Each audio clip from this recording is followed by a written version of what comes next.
Sad šta se dešava?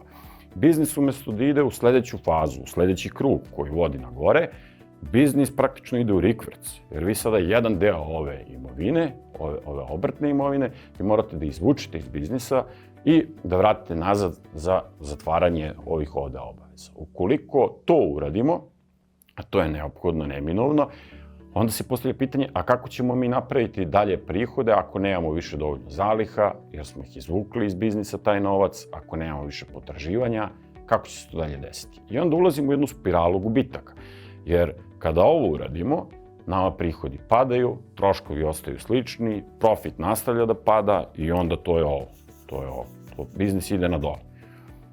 To je scenario koji se dešava kada napravimo treću grešku, a to je da izvori finansiranja biznisa, sam početak, znači dinamika otplate, način na koji ćemo isplaćivati dividende, očekivanja različitih partnera u poslu nisu na vreme postavljena u skladu sa stvarnim potrebama biznisa, nego su onako urađena na pamet.